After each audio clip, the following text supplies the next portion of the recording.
बच्चों 10th class physics में आपका स्वागत है। हम जैसे आप साइंस सब्जेक्ट 9th क्लास में पढ़े हैं तो साइंस में जो है विज्ञान विषय में आप 3 टॉपिक पढ़ते थे। पहला जो टॉपिक पढ़ते थे फिजिक्स, दूसरा केमिस्ट्री और तीसरा जो है बायोलॉजी पढ़ते थे।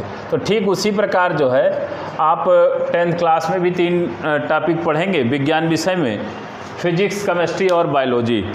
तो हम आपको जो है फिजिक्स के बारे में जानकारी देंगे। साइंस सब्जेक्ट का जो आपका टॉपिक फिजिक्स है, तो फिजिक्स में हम आपको कुछ जानकारी देंगे। तो सबसे पहले जो है हम फिजिक्स के सिलेबस के बारे में चर्चा करेंगे। तो फिजिक्स के सिलेबस जो है उसका जो सबसे पहला चैप्टर है वो है प्रकाश। प्रकाश को अंग्रेजी में लाइट कहते हैं, LIGHT, लाइट मीन्स होता है प्रकाश। तो प्रकाश एक विशेष प्रकार की ऊर्जा होती है जो हमारे दृष्टि ज्ञान को जागृत करती है। हम कह सकते हैं कि प्रकृति में जो भी वस्तुएं हैं वो हमको प्रकाश के कारण दिखाई दे रही हैं। अगर अंधेरा रहेगा तो हम किसी वस्तु को नहीं देख सकते हैं, तो प्रकाश हमारे दृष्टि ज्ञान को जागृत करता है। तो प्रकाश एक प्रकार की ऊर्जा है और इस ऊर्जा को हम एक समीकरण होता है E = mc², जिसको हम द्रव्यमान ऊर्जा समीकरण कहते हैं। तो इसमें C को हम वेलोसिटी ऑफ लाइट कहते हैं। तो प्रकाश एक विशेष प्रकार की ऊर्जा है जिसके कारण हम प्रकृति में सभी वस्तुओं को देखते हैं, या जो हमें हमारी देखने की क्षमता को जागृत करता है, हमारे दृष्टि ज्ञान को जागृत करता है। तो प्रकाश जो है वो किरणों के रूप में चलता है, एक सीधी रेखा में चलता है, और किरण को ही हम कहते हैं प्रकाशी किरण। प्रकाशी किरण, हम कह सकते हैं कि प्रकाश जिस पथ पर चलता है उसके मार्ग को प्रकाशी किरण कहते हैं, और एक सीधी रेखा में चलता है। प्रकाश को चलने के लिए माध्यम की आवश्यकता नहीं होती। प्रकाश निर्वात में भी चलता है। निर्वात में प्रकाश की चाल 3 × 10⁸ मीटर प्रति सेकेंड। प्रकाश में आगे हम पढ़ेंगे परावर्तन का गुण होता है, प्रकाश में विवर्तन का गुण होता है, प्रकाश में अपवर्तन का गुण होता है, प्रकाश में ध्रुवण का गुण होता है। पर जो आपको ज़्यादा डिटेल में नहीं पढ़ना है, जो आपके पाठ्यक्रम में दिया गया है, केवल 2 ही गुण दिए गए हैं। प्रकाश में परावर्तन का गुण होता है और प्रकाश में अपवर्तन का गुण होता है। तो यही 2 टॉपिक हमको मेन डिटेल में पढ़ने हैं, परावर्तन और अपवर्तन। तो हमको पता होना चाहिए कि प्रकाश एक सीधी रेखा में चलता है, प्रकाश निर्वात में भी चलता है। निर्वात में प्रकाश की चाल 3 × 10⁸ मीटर प्रति सेकेंड होती है, जिसको हम वेलोसिटी ऑफ लाइट कहते हैं। और प्रकाश में परावर्तन का गुण होता है, प्रकाश में अपवर्तन का गुण होता है, और प्रकाश विद्युत चुंबकीय तरंगों के रूप में चलता है। आपको पता है 2 प्रकार की तरंगें होती हैं, आंतरिक तरंगे और विद्युत चुंबकीय तरंगे। तो विद्युत चुंबकीय वे तरंगे होती हैं जिनको चलने के लिए माध्यम की आवश्यकता नहीं होती। ऐसी तरंगे जिनको चलने के लिए माध्यम की आवश्यकता नहीं होती उसे कहते हैं इलेक्ट्रोमैग्नेटिक वेव, विद्युत चुंबकीय तरंगे। तो प्रकाश जो है वो विद्युत चुंबकीय तरंगों के रूप में चलता है, और निर्वात में भी प्रकाश चलता है। निर्वात में प्रकाश की चाल 3 × 10⁸ मीटर प्रति सेकेंड होती है।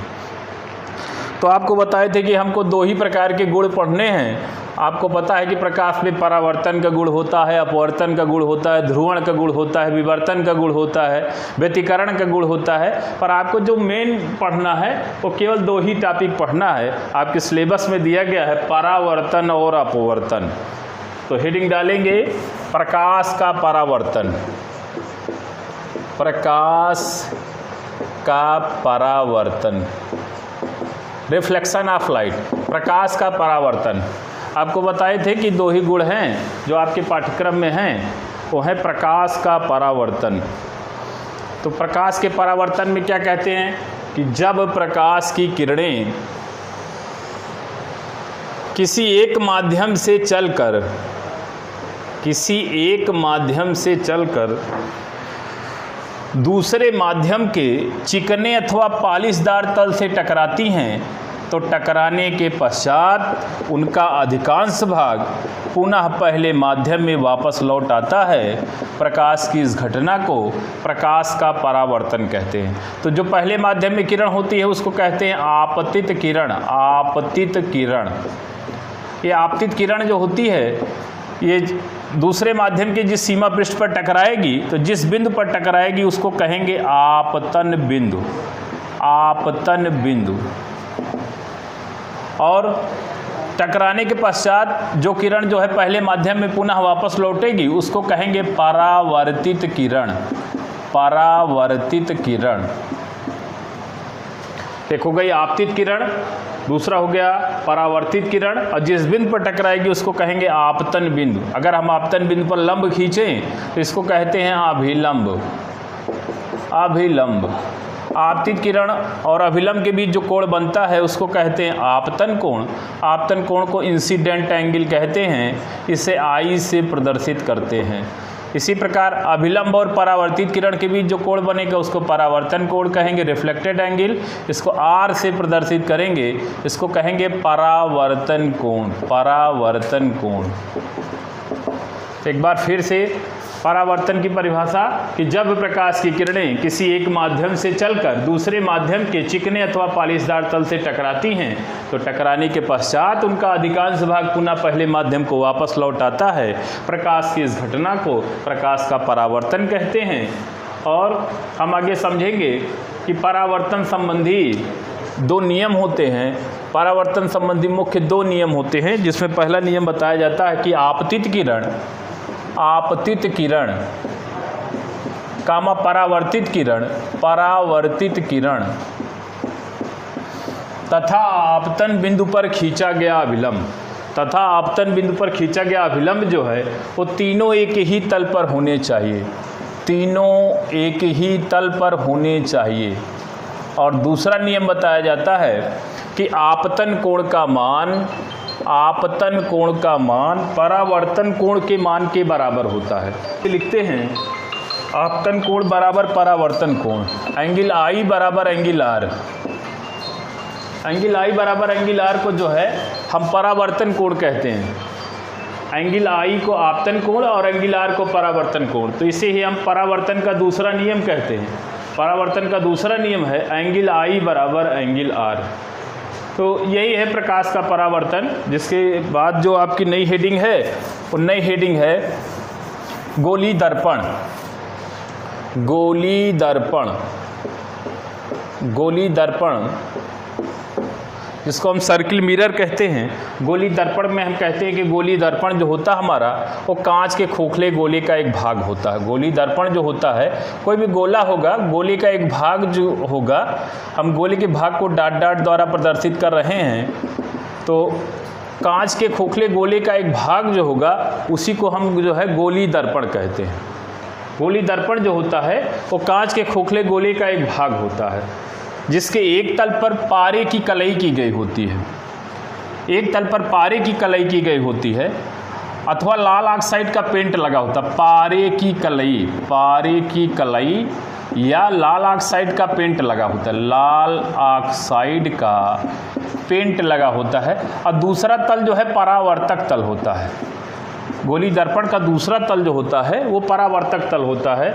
तो गोली दर्पण का एक पृष्ठ जो है उभरा हुआ होता है और एक पृष्ठ दबा हुआ। उभरे हुए पृष्ठ को उत्तल पृष्ठ कहते हैं और दबे हुए पृष्ठ को अवतल पृष्ठ कहते हैं। तो गोली दर्पण दो प्रकार के होते हैं, एक होता है अवतल दर्पण, अवतल दर्पण, और दूसरा होता है उत्तल दर्पण। तो दो प्रकार के गोली दर्पण होते हैं, एक होता है अवतल दर्पण और दूसरा होता है उत्तल दर्पण। तो अवतल दर्पण क्या है? यदि प्रकाश का परावर्तन गोली दर्पण के दबे हुए पृष्ठ से हो, यदि प्रकाश का परावर्तन इस प्रकार हो रहा हो कि यदि प्रकाश का परावर्तन गोली दर्पण के दबे हुए पृष्ठ से हो रहा हो तो इस प्रकार के दर्पण को हम कहते हैं अवतल दर्पण, अवतल दर्पण। इसी प्रकार दूसरा दर्पण होता है जिसको हम कहते हैं उत्तल दर्पण। उत्तल दर्पण में क्या कहते हैं? उत्तल दर्पण में कहते हैं यदि प्रकाश का परावर्तन गोली दर्पण के उभरे हुए पृष्ठ से हो, यदि प्रकाश का परावर्तन गोली दर्पण के उभरे हुए पृष्ठ से हो तो इस प्रकार के दर्पण को हम कहते हैं उत्तल दर्पण, यदि प्रकाश का परावर्तन गोली दर्पण के उभरे हुए पृष्ठ से हो रहा हो तो इस प्रकार के दर्पण को हम कहते हैं उत्तल दर्पण। तो दो प्रकार के दर्पण होते हैं गोली दर्पण, एक को कहते हैं अवतल दर्पण, दूसरे को कहते हैं उत्तल दर्पण। आगे हम समझेंगे दर्पण संबंधी मुख्य परिभाषाएं। तो दर्पण संबंधी मुख्य परिभाषाओं में सबसे पहले बताया जाता है दर्पण का ध्रुव, दर्पण का ध्रुव। दूसरा बताया जाता है वक्रता केंद्र, और तीसरा बताया जाता है वक्रता त्रिज्या, वक्रता त्रिज्या। चौथा बताया जाता है मुख्य अक्ष, मुख्य अक्ष। पांचवा बताया जाता है मुख्य फोकस, मुख्य फोकस या फोकस कहते हैं, मुख्य फोकस को फोकस भी कहते हैं। और छठा होता है फोकस दूरी, छठा फोकस दूरी। और सातवां फोकस तल। ये 7 परिभाषाएं आपको याद करनी पड़ेंगी। इन्हीं 7 परिभाषाओं से आगे हम समझेंगे दर्पण द्वारा प्रतिबिंब का बनना, चाहे अवतल दर्पण हो चाहे उत्तल दर्पण। अगर 7 परिभाषाएं याद हैं आपको तो आगे आपको समझ में आएगा प्रतिबिंब का बनना, प्रतिबिंब का बनना गोली दर्पण अर्थात अवतल दर्पण द्वारा प्रतिबिंब का बनना चाहे उत्तल दर्पण द्वारा प्रतिबिंब का बनना। तो सबसे पहला क्या है ध्रुव। ध्रुव को हम कहते हैं कि गोली दर्पण जिस खोखले गोले का बना होता है उसके परावर्तक तल के मध्य बिंदु को, गोली दर्पण जिस खोखले गोले का बना होता है हम कहते हैं उसके परावर्तक तल, जो भी परावर्तक तल होता है उसके मध्य बिंदु को हम दर्पण का ध्रुव कहते हैं। और दर्पण का ध्रुव को P से लिखते हैं। दर्पण में जो भी दूरी नापते हैं हम P से नापते हैं, दर्पण में जो भी दूरी नापेंगे वो दर्पण के ध्रुव से नापेंगे और ध्रुव को P से प्रदर्शित करते हैं। दूसरा पॉइंट है वक्रता केंद्र। वक्रता केंद्र किसे कहते हैं? हम कहते हैं कि कोई भी गोला बनाएंगे तो किसी बिंदु को केंद्र मानकर बनाएंगे। हम कहेंगे गोली दर्पण जिस खोखले गोले का बना होता है उसके केंद्र को वक्रता केंद्र कहते हैं और इसे C से प्रदर्शित करते हैं। आपको पता सेंटर में इस केंद्र होता है, तो वक्रता केंद्र को C से प्रदर्शित करते हैं। तीसरा है वक्रता त्रिज्या। वक्रता त्रिज्या कह सकते हैं कि P और C के बीच की दूरी जो होती है उसे ही वक्रता त्रिज्या कहते हैं। वक्रता त्रिज्या को R से प्रदर्शित करते हैं, वक्रता त्रिज्या को R से प्रदर्शित करते हैं। या दूसरी परिभाषा हम कह सकते हैं कि गोली दर्पण जिस खोखले गोले का बना होता है उसकी त्रिज्या को वक्रता त्रिज्या कहते हैं। या दर्पण के ध्रुव और वक्रता केंद्र के बीच की दूरी जो होती है उसे ही वक्रता त्रिज्या कहते हैं।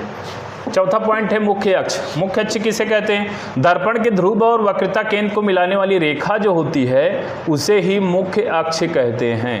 दर्पण के ध्रुव और वक्रता केंद्र को मिलाने वाली रेखा मुख्य अक्ष कहलाती है। मुख्य फोकस क्या है? मुख्य फोकस है कि मुख्य अक्ष के समांतर चलने वाली प्रकाश की किरणें दर्पण से परावर्तित होकर मुख्य अक्ष के जिस बिंदु से होकर जाती हैं, एक बार फिर से, मुख्य अक्ष के समांतर चलने वाली किरणें, मुख्य अक्ष के समांतर चलने वाली किरणें दर्पण से परावर्तित होकर मुख्य अक्ष के जिस बिंदु से होकर जाती हैं उसे ही फोकस अथवा मुख्य फोकस कहते हैं। इसे कैपिटल F से प्रदर्शित करते हैं। छठी परिभाषा फोकस दूरी। फोकस दूरी क्या होती है? दर्पण के ध्रुव और मुख्य फोकस के बीच जो दूरी होती है उसे ही फोकस दूरी कहते हैं। दर्पण के ध्रुव और मुख्य फोकस के बीच की दूरी फोकस दूरी कहलाती है और इसे ही स्मॉल f से प्रदर्शित करते हैं। एक संबंध होता है फोकस दूरी और वक्रता त्रिज्या में, F बराबर R/2। F का मान जो है R/2 के बराबर होता है, या R बराबर हम कह सकते हैं 2F। वक्रता त्रिज्या जो है फोकस दूरी की 2 गुनी होती है, या फोकस दूरी वक्रता त्रिज्या की आधी होती है। फिर इसी प्रकार सातवीं परिभाषा फोकस तल। फोकस तल क्या होता है? फोकस तल जो है मुख्य अक्ष के लंबवत होता है और मुख्य फोकस से होकर जाता है। हम कह सकते हैं कि मुख्य अक्ष के लंबवत और मुख्य फोकस से होकर जाने वाले तल को फोकस तल कहते हैं। इसे F1 F2 से प्रदर्शित करते हैं।